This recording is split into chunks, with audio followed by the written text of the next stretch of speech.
Hello guys, welcome back to my channel. आज मैं आप लोगों के साथ माय स्वीट डियर इस कोरियन बीएल सीरीज का एपिसोड 4 का हिंदी एक्सप्लेनेशन शेयर करने वाली हूँ। अगर आपने इसके पहले के एपिसोड नहीं देखे हैं, मैंने उनकी लिंक डिस्क्रिप्शन बॉक्स में दे दी है, तो प्लीज वहाँ जाकर उसे देख लेना और चैनल पर नए हो तो सब्सक्राइब करना ना भूलना। तो चलो हम बिना देरी के ही एपिसोड की शुरुआत करते हैं। कहानी में आगे हम देखते हैं कि चोई जुंग युनदाओ और उसने जो बीच पर तस्वीरें खींची थी उन्हें देखकर स्माइल करता है, पर तभी वो युनदाओ के बारे में सोचते हुए उसके बारे में सॉरी फील करता है। आगे हम देखते हैं कि नेक्स्ट डे युनदाओ मार्केट में आकर सी फूड इंग्रेडिएंट खरीदने लगता है। तभी वो जेयुन को कॉल करके पूछता है कि तुम अभी तक यहाँ क्यों नहीं आए हो। तभी चोईजुंग वहाँ आकर कहता है सॉरी, मैं थोड़ा लेट हो गया। उसे वहाँ देखकर युनदाओ कहते हैं अरे लेकिन तुम यहाँ क्या कर रहे हो। तो चोईजुंग कहता है क्या हुआ, क्या मैं जुनियो से अच्छा नहीं हूँ क्या? एक्चुअली मैं शेफ युनदाओ से कुछ सीखना चाहता हूँ। मुझे पता है कि तुम जब इंग्रेडिएंट खरीदते हो तो बहुत सीरियसली उसे यूज करते हो। और वो युनदाओ के बहुत पास जाकर कहता है देखो मैंने आज से परफ्यूम लगाना भी छोड़ दिया है। ये बात सुनकर युनदाओ कहता है अरे तुम कुछ भी बातें करते हो। तो चोईजुंग कहता है अरे मैं तो तुमसे कॉम्प्लीमेंट एक्सेप्ट कर रहा था और मुझे लगता है कि तुमसे कॉम्प्लीमेंट मिलना बहुत ही मुश्किल है। और वो दोनों भी अब हंसने लगते हैं। अब युनदाओ शेयुन को सी फूड कैसे खरीदते हैं, इंग्रेडिएंट खरीदते समय क्या क्या ध्यान रखना चाहिए, वो सारी बातें बताने लगता है। चोईजुंग भी वो सारी बातें नोट डाउन कर लेता है। आगे हम देखते हैं कि चोईजुंग युनदाओ की तरफ ही देखने लगता है और उसे कहता है कि तुम्हारी आंखें बहुत ही अजीब है। तो युनदाओ कहता है अजीब कैसे? तो चोईजुंग कहता है तुम्हारी आंखें कभी कोल्ड होती है तो कभी नम। तो युनदाओ कहता है लेकिन अब कैसे है? तो चोईजुंग कहता है मुझे लगता है कि अब उन्हें भूख लगी है। और वो दोनों फिर से हंसने लगते हैं और कहते हैं चलो हम खाना खाने चलते हैं। आगे हम देखते हैं कि युनदाओ चोईजुंग को एक रेस्टोरेंट में लेके आता है और वहाँ सब रॉ फिश ऑर्डर कर देता है। उन सब डिशेस को देखकर अब चोईजुंग मुंह बनाता है। तो चोईजुंग का चेहरा देखकर युनदाओ उसे कहता है क्या तुम रॉ फिश नहीं खा सकते हो? लेकिन ये बात शेफ के लिए अच्छी नहीं है। तो युनदाओ कहता है मैं बस 3 चीजें ही नहीं खा सकता हूँ, पर ये नंबर 1 और नंबर 2 नहीं है, तो ये नंबर 3 है। और वो दोनों हंसने लगते हैं। तो युनदाओ उसे कहता है लेकिन ये यहाँ की स्पेशल रेसिपी है, तो एक बार इसे ट्राई करके देखो। अब चोईजुंग को ना चाहकर भी युनदाओ की बात मानने के लिए वो खाना खाना पड़ता है। वो बहुत ही हिम्मत करके एक बाइट लेता है और उसे वो डिश बहुत ही पसंद आती है। वो उस डिश की तारीफ करता है। अब ये तारीफ सुनकर युनदाओ भी खुश हो जाता है। वो कहता है मुझे डर था कि तुम खा पाओगे या नहीं। चोईजुंग तो कंटिन्यू उस डिश की तारीफ कर रहा था और वो खाते वक्त सीधा बाउल ही मुंह को लगा लेता है, तो उसके मुंह को थोड़ा सा सूप लग जाता है। तो युनदाओ हंसते हुए टिश्यू से उसका मुंह साफ कर देता है। अब युनदाओ की इतनी अच्छाई देखकर चोईजुंग भी खुश हो जाता है और वो कहता है मैं आज सच में बहुत खुश हूँ। और वो दोनों भी एक साथ खाना एंजॉय करते हैं। आगे हम देखते हैं कि युनदाओ लूना डाइनिंग के किचन में कुछ पेस्ट बनाने का ट्राई कर रहा था। वहाँ किचन में चोईजुंग भी होता है। तभी उसे कॉर्नर में से सिर में चोट लग जाती है। उसे देखकर युनदाओ कहता है अरे तुम जरा संभाल के काम किया करो। और वो अपनी बनाई हुई पेस्ट हाथ पर रखकर उसे टेस्ट करता है, पर उसे टेस्ट थोड़ी अच्छी नहीं लगती। तभी चोईजुंग वहाँ आकर युनदाओ का हाथ पकड़कर उसके टेस्ट लेता है। अब युनदाओ जल्दी से अपना हाथ साइड में कर लेता है और उन दोनों के बीच एक अनकंफर्टेबल सिचुएशन क्रिएट हो जाती है। तभी चोईजुंग कहता है टेस्ट तो अच्छी है पर और भी बेहतर हो सकती है, इसमें थोड़ा हर्ब्स ऐड करते हैं तो चलेगा क्या? एक नया फ्लेवर आएगा। पर अगर टेस्ट अच्छा आया तो मैं युनदाओ से कॉम्प्लीमेंट चाहता हूँ। उसकी ये सारी बातें सुनकर अब युनदाओ तो बस उसे देखने लगता है। तो चोईजुंग कहता है क्या तुम बस मेरी तरफ ऐसे स्वीटली देखकर ही मुझे मार डालोगे क्या? उन दोनों के बीच का रोमांटिक सा माहौल स्पॉइल करने के लिए जेयुन वहाँ आ जाता है और वो कहता है तुम दोनों के बीच क्या चल रहा है? तुम दोनों एक दूसरे को बहुत अलग नजर से देख रहे हो। उसकी ये बात सुनकर युनदाओ थोड़ा ब्लश करते हुए कहता है अरे तुम कुछ भी बात मत किया करो। जेयुन कहता है अगर तुम दोनों मुझसे ज्यादा क्लोज आ गए इस वजह से मुझे जेलस फील होगा। अब ये सुनकर वो दोनों भी हंसने लगते हैं। जेयुन के जाने के बाद चोईजुंग युनदाओ को दूसरे दिन की रात में अपने घर पर खाने के लिए इनवाइट करता है। युनदाओ भी उसका ये इनविटेशन एक्सेप्ट कर लेता है। नेक्स्ट हम देखते हैं कि युनदाओ चोईजुंग के घर पर डिनर के लिए आता है। वो चोईजुंग ने जो प्रिपरेशन की थी उसे देखते हुए कहता है क्या तुम्हारे साथ कुछ अच्छा हुआ है क्या? तुमने ये सारी प्रिपरेशन क्यों की है? तो चोईजुंग कहता है पिछली बार हमने जो रॉ फिश खाई थी ना वो मुझे बहुत अच्छी लगी थी और मैं तुम पर मेरा अच्छा इंप्रेशन बनाना चाहता था, इसलिए मैंने वही बनाई है। तो खा के बताओ कि ये कैसी हुई है। अब युनदाओ उसे खाता है तो उसे वो डिश बहुत पसंद आती है। आगे हम देखते हैं कि वो दोनों ड्रिंक करते हैं। तभी उसी वक्त रेडियो पर एक रोमांटिक सा सॉन्ग चलने लगता है। युनदाओ वो सॉन्ग एंजॉय कर रहा था।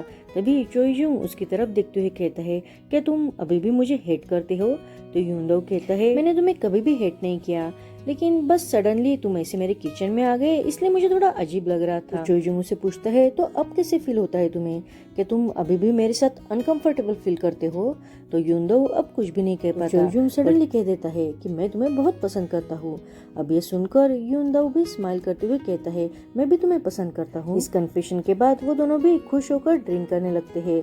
यूनदो की स्माइल देखकर चोइजुंग उसे स्पेनिश में कहता है तुम्हारी स्माइल बहुत ही ब्यूटीफुल है। आगे हम देखते हैं कि जब यूनदो घर आता है तो चोइजुंग उसे उन दोनों की बीच पर की जो फोटो थी वो शेयर करता है। उन फोटो को देखकर अब यूनदो बहुत ही खुश हो जाता है। तरफ चोइजुंग भी बहुत खुश था। वो दोनों अब एक दूसरे के प्यार में बहुत डूब चुके थे। हम देखते हैं कि चोइजुंग मैनेजर लूना के साथ बैठा होता है।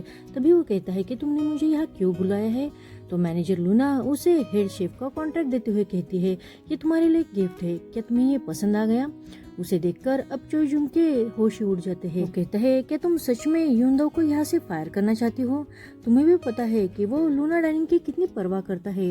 यूनदो के साइड में चोइजुंग ने अभी जो बात की थी उस वजह से लूना कहती है क्या तुम दोनों के बीच ऐसा कुछ हुआ है जो मुझे नहीं पता। चोइजुंग यूनदो से प्यार करने लगा था। वो उसे किसी भी हाल में हर्ट नहीं करना चाहता था, इसलिए उसे बहुत बुरा लगता है। लेकिन लूरा के सामने वो कुछ भी नहीं कहता और कॉन्ट्रैक्ट पर साइन कर देता है। कॉन्ट्रैक्ट पर साइन करने के बाद वो खुश नहीं था। यूनदो को खो जाने के डर से वो बहुत परेशान हो जाता है। आगे हम देखते हैं कि यूनदो किचन में जिस कॉर्नर से चोइजुंग को चोट लगी थी इस सारी जगह पर वो रबर लगा रहा था। वो अब किसी भी हालत में चोइजुंग को हर्ट नहीं होने देना चाहता था, इसलिए आगे से कभी चोइजुंग को चोट न लगे इस वजह से उसने ये खबरदारी ली थी। उसे ऐसा करते देख अब चोइजुंग बहुत ही इमोशनल हो जाता है। तो उसे देखकर यूनदो कहता है अरे तुम मेरी तरफ ऐसे मत देखो, एक्चुअली मैं ये बहुत पहले करने वाला था, तो तुम इतना सेंटी मत बनो। पर चोइजुंग को पता था कि यूनदो ये उसकी वजह से ही कर रहा है, इसलिए वो जल्दी से जाकर चोइजुंग को पीछे से हक करता है और कहता है मुझे थोड़ी देर ऐसे ही रहने दो। तो यूनदो उसकी फिक्र करते हुए कहता है क्या हुआ तुम्हें। तो चोइजुंग कहता है कुछ भी नहीं, बस मेरे सिर में थोड़ा दर्द हो रहा है। और वो यूनदो से कहता है कि मैं तुम्हें एक जगह पर लेके जाना चाहता हूँ। आगे हम देखते हैं कि वो दोनों अम्यूजमेंट पार्क में आते हैं। वो दोनों बहुत बड़े झूले के सामने खड़े होते हैं। तो यूनदो पूछता है क्या तुम मुझे यही लेके आने वाले थे। तो चोइजुंग कहता है हाँ, और वो दोनों भी झूले में बैठ जाते हैं। वो झूले के सबसे ऊपरी भाग में पहुंचते हैं। यूनदो तो बाहर का नजारा देखकर बहुत ही खुश होता है। तभी चोइजुंग उसे कहता है कि जब हम एक राउंड कंप्लीट करेंगे तो हमारे मन में जो सब बुरी बातें हैं वो चली जाएगी। तभी यूनदो कहता है पर मुझे ऐसा लगता है कि टाइम रुक सा गया है और बस हम दोनों ही यहाँ अकेले हैं। तो चोइजुंग उसे कहते हैं मैं इस जगह पर तभी आना चाहता था जब मुझे कोई अच्छा पार्टनर मिलेगा। तो यूनदो अब खुश होकर कहता है अच्छा पार्टनर, ये सुनने में बहुत अच्छा लगता है। मुझे तो पता ही नहीं कि मेरे साथ क्या हो रहा है, लेकिन तुम्हारे साथ की हुई हर बात मुझे अच्छी लगती है। और वो जल्दी से उठकर चोइजुंग के साइड में बैठ जाता है। अब वो दोनों एक दूसरे को देखने लगते हैं। उन दोनों की नजदीकियां बढ़ने लगती है। तभी चोइजुंग अब यूनदो का हाथ पकड़ता है और वो दोनों एक दूसरे को किस करते हैं। आगे हम देखते हैं कि वो दोनों भी एक दूसरे के साथ बहुत खुश थे। वो जब ब्रिज पर से जा रहे थे तभी चोइजुंग बहुत ही गिल्ट फील कर रहा था। एक्चुअली वो यूनदो को धोखा देना नहीं चाहता था, इसलिए वो यूनदो से कहता है मैं चाहता हूँ कि हम वो स्पेशल डिश की कंपटीशन ना करें। तो यूनदो कहता है तुम ऐसे सडनली डरपोक कैसे बन रहे हो, ऐसे क्यों कह रहे हो तुम, मुझे लगता था कि तुम्हें हेड ऑन फाइट करना पसंद है। तो चोइजुंग कहता है डेफिनेटली पसंद है, लेकिन जो तुम्हारा है उसके लिए मैं फाइट नहीं करना चाहता। यूनदो कहता है लेकिन मैं डेफिनेटली ये तुम्हारे लिए करना चाहता हूँ। तभी चोइजुंग यूनदो को अब सच बताने की कोशिश करने लगता है, पर यूनदो उसे रोकते हुए कहता है मैं आज सच में बहुत खुश हूँ, तो क्या हम बस हमारे आज पर ध्यान नहीं दे सकते क्या। और वो दोनों फिर से एक दूसरे के साथ हैप्पीली टाइम स्पेंड करते हैं। वो सच में बहुत ही खुश थे। और घर आते वक्त भी चोइजुंग अब यूनदो के लिए गिल्टी फील करते हुए बस उसे देखता जा रहा था। और वो कंपटीशन के बारे में मैनेजर किम से बात करने का डिसाइड करता है। आगे हम देखते हैं कि मैनेजर किम स्पेशल जजेस को इनवाइट करते हुए उनसे कहती है कि स्पेशल डिश के बारे में उन्हें ज्यादा राय देने की कोई जरूरत नहीं है, क्योंकि एक्चुअली विनर तो डिसाइड है, बस तुम्हें यहाँ आकर डिश टेस्ट करनी है, इतना ही। तभी वहाँ चोइजुंग आता है। वो कहता है कि मुझे तुमसे कुछ जरूरी बात करनी है। आगे हम देखते हैं कि वो दोनों बातें करने के लिए टेरेस पर आते हैं। चोइजुंग कहता है मैं चाहता हूँ कि तुम हमारे स्पेशल डिश की जो कंपटीशन है वो फेयर रखो, तो फिर बाद में तुम्हें या मुझे गिल्टी फील करना नहीं पड़ेगा। तो किम कहती है अगर तुम हार गए तो चोइजुंग कहता है तो मैं खुशी खुशी मेरी हार एक्सेप्ट कर लूंगा। तो किम कहती है तुमने कितनी आसानी से ये बात कह दी है ना, सडनली तुम्हें क्या हुआ है। तो चोईजुंग कहता है शेफ युनदाओ बदल गया है, जैसे तुम चाहती थी वो वैसा ही हो गया है। पर किम फिर भी कहती है लेकिन मैं फिर भी ये कंपटीशन कंटिन्यू करना चाहूंगी क्योंकि इसके लिए मैंने जजेस को भी बुला लिया है और तुम मुझे ये बात अभी बता रहे हो। इससे तो अच्छा होता कि हम खुशी खुशी ये कंपटीशन खत्म कर दे और तुम इतने सब कुछ हो जाने के बाद अब मेरे प्लान पर पानी मत डालो। तो चोईजुंग कहता है इससे कौन खुश होगा। तो वो अब इनडायरेक्टली चोईजुंग को धमकाते हुए कहती है हम एक काम कर सकते हैं, हम शेफ यून को यहाँ बुलाकर सारी सच्चाई बताते हैं और उसे कहते हैं कि ये कंपटीशन बस एक प्लान है, एक दिखावा है।